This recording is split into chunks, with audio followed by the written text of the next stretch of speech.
आज हमारे नरेंद्र मोदी जी किसी भी देश के अंदर चले आते हैं, चलो दो देशों की झगड़ा हो रहा है, मगर वहाँ के जो हिंदुस्तानी हैं उन्होंने 4 घंटे के लिए जंग रोक दी कि हिंदुस्तान निकाल दो, जिसके हाथ में झंडा होगा, हिंदुस्तानी झंडा होगा, वो जाएगा। तो ये पावर कम है क्या? आज भारत उस सदी पे है कि 2 देश क्या 4 देश भी रुकवा सकता है। क्या बात? क्योंकि नरेंद्र मोदी वो ऐसी छवि नरेंद्र मोदी है, जो नरेंद्र मोदी ने जो भारत का नाम ऊंचा करा है ना, किसी प्रधानमंत्री ने नहीं करा आज तक। मैं मुसलमान हूँ, जबकि मुसलमान होने के नाते मैं ये बात कह रहा हूँ गर्व से। क्यों? क्योंकि मुझे दिख रहा है हिंदुस्तान इस टाइम पावर में, तभी तो कर रहा है। वरना कौन आदमी, 2 आदमी ताकतवर और तीसरा आदमी घुस जाएगा, वो कहेगा है कौन तू। आप ऑपरेशन सिंदूर हुआ, ऑपरेशन सिंदूर के टाइम में कौन सा देश भारत के साथ खड़ा था? डोनाल्ड ट्रम्प भी ना, डोनाल्ड ट्रम्प वो हमारे नहीं, हमारी पावर है तब है वो हमारा, इससे पहले नहीं है। डोनाल्ड ट्रम्प भी आज क्यों झुका हुआ है? हिंदुस्तान पावर में तभी है, नरेंद्र मोदी पावर में तब है। आज अगर हम किसी विदेश में जाते हैं ना, अगर हम जाते हैं तो हमारे नाम से नहीं, you are Modi, you are Hindustani, you are Modi country, हम कहते हैं या I am country Hindustani, I am Narendra Modi. आने वाली सदी के अंदर ऐसा हिंदुस्तान होगा कि हमारे लोग अगर कहीं बाहर विदेश में जाएंगे ना, तो हमारे लोगों को सलूट मारा जाएगा। किसके नाम से? सिर्फ नरेंद्र मोदी जी के नाम से। अच्छा, एक बात बताइए, अभी G7 सम्मेलन हुआ था, वहाँ पे कहते हैं कर्नाटक के किसी ने विरोध करा था मोदी जी के आने के लिए, क्यों? और सबसे ज्यादा मुसलमान हिंदुस्तान के अंदर सेफ है, कहीं कंट्री में सेफ नहीं है।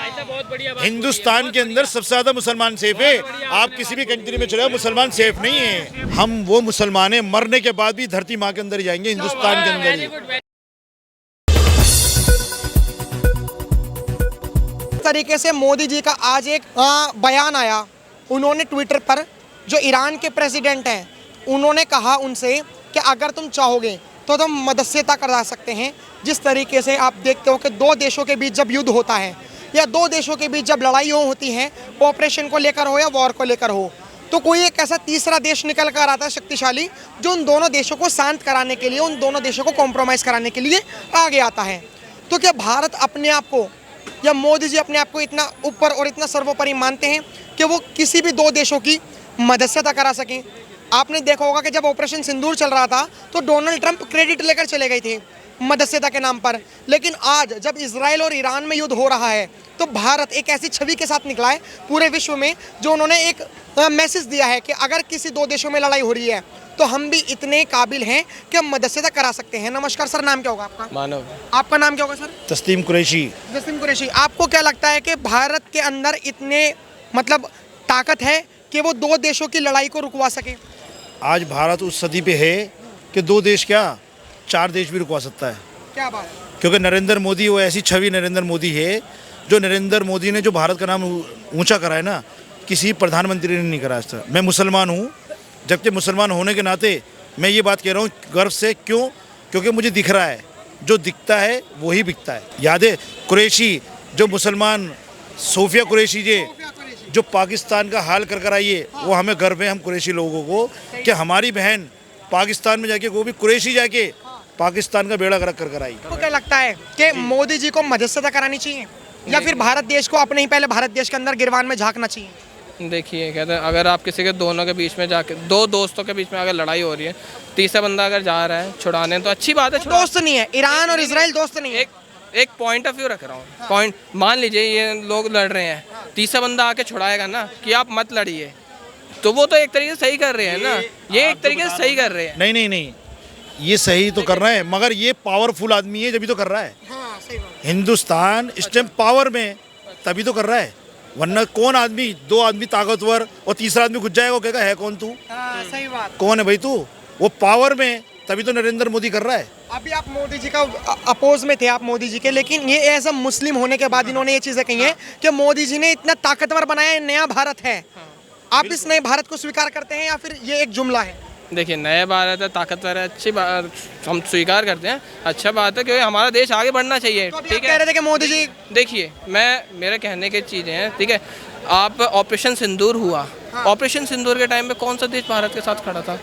मतलब विदेश नीति हमारी बेकार थी। विदेश नीति, अब आप देखिए ना, यहाँ पे IMF जो है पाकिस्तान को लोन ऑफर कर दिया, ठीक है, लोन दे दिया। रशिया जो है हमारा परम मित्र है, ठीक है, इतने टाइम से हमारा वो परम मित्र है, वो पाकिस्तान के पास जाके वो अपने जो वेपन के डील है वो साइन कर रहा है, ठीक है। एक तरफ में देखिए, एक तरफ में आप चेक करिए, एक तरफ में जो डोनाल्ड ट्रम्प है हमारे, वो कहते हैं कि भाई साहब जो है हमारे नहीं, वो अपने दोस्त एलन मस्क के नहीं हुए। मैं बताऊं, ये देखो सुनो, डोनाल्ड ट्रम्प भी ना, डोनाल्ड ट्रम्प वो हमारे नहीं, हमारी पावर है, तब है वो हमारा, इससे पहले नहीं है। डोनाल्ड ट्रम्प भी आज क्यों झुका हुआ है? हिंदुस्तान पावर में तभी है, नरेंद्र मोदी पावर में तब है, वरना क्या? कौन है ट्रम्प? हम हैं। आज अगर हम किसी विदेश में जाते हैं ना, अगर हम जाते हैं तो हमारे नाम से नहीं, you are Modi, you are Hindustani, you are Modi country, हम कहते हैं या I am country Hindustani, I am Narendra Modi powerful. ये क्या ड्रम है क्या? हम हैं आज के। लेकिन इन्होंने तो विदेश नीति फेल बता दी, इन्होंने क्या, विपक्ष ने भी बता दी। उन्होंने कहा कि तुम भारत के पास इतना भी वो ताकत नहीं है कि वो एक देश का स्टैंड ले सके। जब अमेरिका इजराइल का स्टैंड ले रहा है, ईरान के लिए रशिया खड़ा हुआ है, तो जब इतने देश एक दूसरे के साथ खड़े हुए हैं तो भारत क्यों न्यूट्रल बनना पड़ा है? ये चुप्पी नहीं है, ये बल्कि डरपोक है। यहाँ पे दो देश हैं, देखो हमारे विदेश मंत्री को डरपोक बताया है। हमारा विदेश मंत्री डरपोक नहीं है, हमारा विदेश मंत्री देख रहा है कि जब हमने पाकिस्तान पे छोटा सा नुमाइंदा दिया हमने, तो तब जाके उन्होंने माफ़ी मांग ली, तो हम क्यों लड़ेंगे भाई? हमें देश को आगे लाना है, हमें ट्रम्प जैसे आदमियों को नीचे झुकाना है, और हमें हमारा हिंदुस्तान आने वाले टाइम के अंदर बहुत ऊंचाइयों पे जाएगा, और हर जो मुल्क हैं वो हमारे आगे झुकेंगे आने वाले टाइम में। ये मैं तस्लीम कुरैशी आज कह के जा रहा हूँ आपकी मीडिया के माध्यम से कि ये हिंदुस्तान आने वाली सदी के अंदर ऐसा हिंदुस्तान होगा कि हमारे लोग अगर कहीं बाहर विदेश में जाएंगे ना, तो हमारे लोगों को सलूट मारा जाएगा। किसके नाम से? सिर्फ नरेंद्र मोदी जी के नाम से। अच्छा, एक बात बताइए, अभी G7 सम्मेलन हुआ था, वहाँ पे कहते हैं कनाडा के किसी ने विरोध करा था मोदी जी के आने के लिए, क्यों? भाई हमें तो देखा ही नहीं, कहाँ है? आज हमारे देश के नरेंद्र मोदी जी, सुनो, आज हमारे नरेंद्र मोदी जी किसी भी देश के अंदर चले आते हैं, चलो दो देशों की झगड़ा हो रहा है, मगर वहाँ के जो हिंदुस्तानी हैं उन्होंने 4 घंटे के लिए जंग रोक दी कि हिंदुस्तान निकाल दो, जिसके हाथ में झंडा होगा, हिंदुस्तानी झंडा होगा, वो जाएगा। तो ये पावर कम है क्या?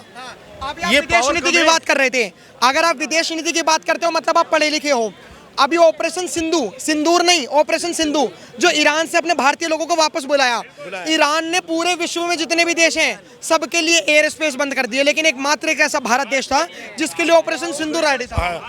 भाई साहब मैं आपको अभी भी बता रहा हूँ, बार बताऊँ, पता नहीं भाई साहब कहाँ से हैं, मुझे पता नहीं इनके बारे में, मगर इनको देखने दो, मगर हमारे पास दिमाग बहुत है, हमारे पास साइंटिस्ट भी बहुत है, फोन में देख रहे हैं ये मगर हम देखो, मैं जो लोग कहते कि मोदी जी मुसलमान के खिलाफ है, मैं मुसलमान होके मैं कह रहा हूँ कि नरेंद्र मोदी मुसलमान के फेवरेट में, मुसलमान के हर चीज़ में, जो ऑपरेशन सिंदूर वो भी हमारी बहन मुसलमान को भेज के पाकिस्तान पे हमला करा, तो यार पाकिस्तान दे क्या रही है वो हमें? हमारा जो हिंदुस्तान है वो है हमारा, और सबसे ज़्यादा मुसलमान हिंदुस्तान के अंदर सेफ है, कहीं कंट्री में सेफ नहीं है।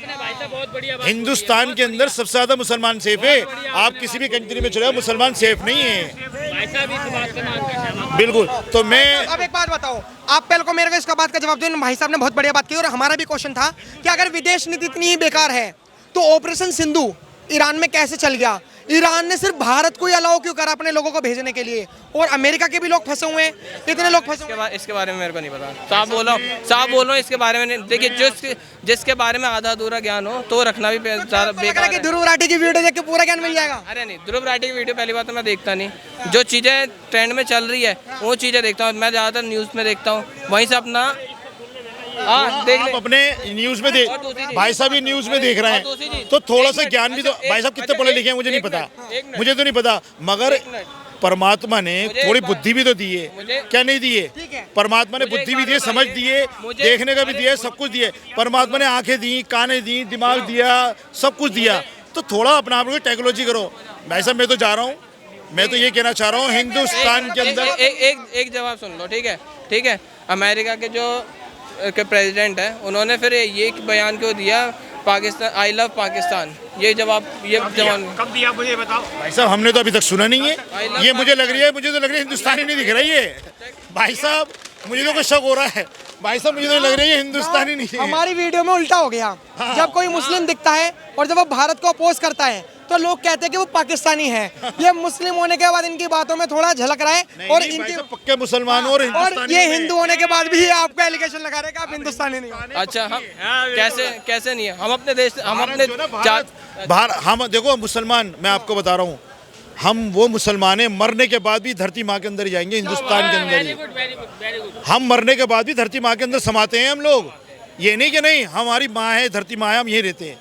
तो हमारे लिए हिंदुस्तान पहले पाकिस्तान जैसे को 10 को उड़ा देंगे हम। ऐसे तो हम मरने के बाद जो हमारी जो अस्थि है वो भी गंगा जी में भाई जाती है। हम भी जहाँ शमशान में अंतिम संस्कार। तो भाई साहब मैं तो देखो सुनो, मैं तो जा रहा हूँ, देखो मेरी तुम्हारी भाभी का फोन आ रहा है तो मैं तो निकलता हूँ। मैं ये कहना चाहता हूँ हिंदुस्तान हमारा सबसे बढ़िया हिंदुस्तान है, भारत माता की जय।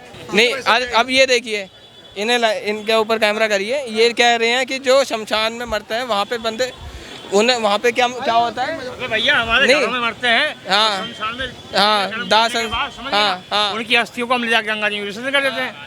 बस कहते हैं सम्मिलित होती है। तुमने ये इन्होंने कहा कि भाई साहब शमशान में सम्मिलित होती हैं, ठीक है। ये अरे भाई साहब आप छोड़िए, आपको ये बताइए ईरान का साथ दें हम इसराइल का साथ दें? देखो यार, ईरान का साथ दें इसराइल का साथ दें? यहाँ देखो ईरान और इजराइल, यहाँ पे मैं एक दो चीज़ बोलूँगा, ठीक है। देखो यहाँ पे क्या है कि भाई ईरान के साथ जो कौन खड़ा है, ईरान के साथ कौन खड़ा है? रशिया। और इजराइल के साथ कौन खड़ा है? अमेरिका, है ना।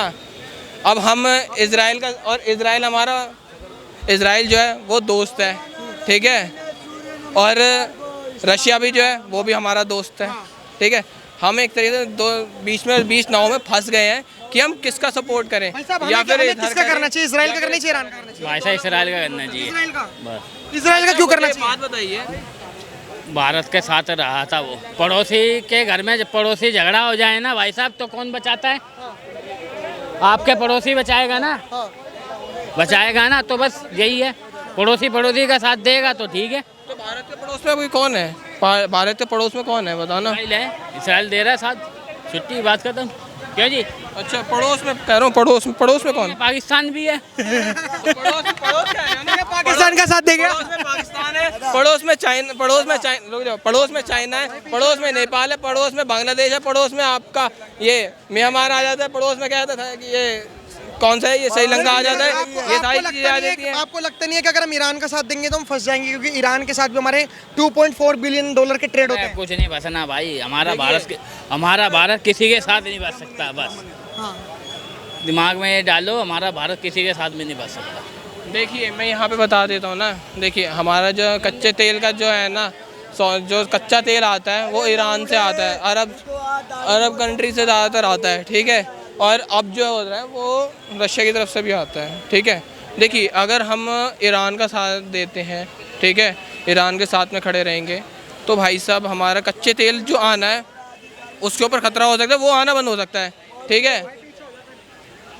कि अगर हम इजराइल का साथ देते हैं तो कच्चे तेल का जो है ना दोनों साइड से हमारा बंद हो सकता है, एक तो रशिया की तरफ से, फिर ईरान की तरफ, इजराइल की तरफ, ईरान की तरफ से। भारत के साथ खड़ा हुआ था तो इसराइल जब भारत के साथ खड़ा तो भारत भी इसराइल के साथ खड़ा होगा। 100 बात होगी, बस होगा। लेकिन 71 के युद्ध में रशिया खड़ा था, उसका क्या? अरे 71 के युद्ध में जब रशिया खड़ा हुआ था वो क्या? देखो सच्चाई अगर बोली जाती है, सच्चाई सुनी नहीं जाती ना। रशिया 71 के युद्ध में भारत के साथ खड़ा था, उसका क्या बोलोगे? ईरान खड़ा था, सारे देश थे। जो अमेरिका जैसा देश, इतना पावरफुल देश जिसने जापान के ऊपर दो न्यूक्लियर हमले कर दिए, वो तक पाकिस्तान के सपोर्ट में खड़ा था। सही बात, ठीक है। यहाँ पे यूके क्या था, जो यूके जैसा देश है जो इंडिया के ऊपर राज करके गया था, वो आपका कहते हैं पाकिस्तान के साथ खड़ा था। तो सिर्फ 71 के युद्ध में सिर्फ आपका रशिया खड़ा था कि भाई साहब रशिया ने इतना, अमेरिका ने ये तक करा था कि भारत के हिंद महासागर की तरफ में अपनी न्यूक्लियर सबमरीन भेज दी थी। तो वहाँ पे क्या करा था, उससे उनके आने से पहले ही अपने पनडुब्बी रशिया ने भेज दी थी कि आप इंडिया के ऊपर हमला करोगे तो वो रशिया के ऊपर हमला होगा। रशिया ने भी ये साफ करा था।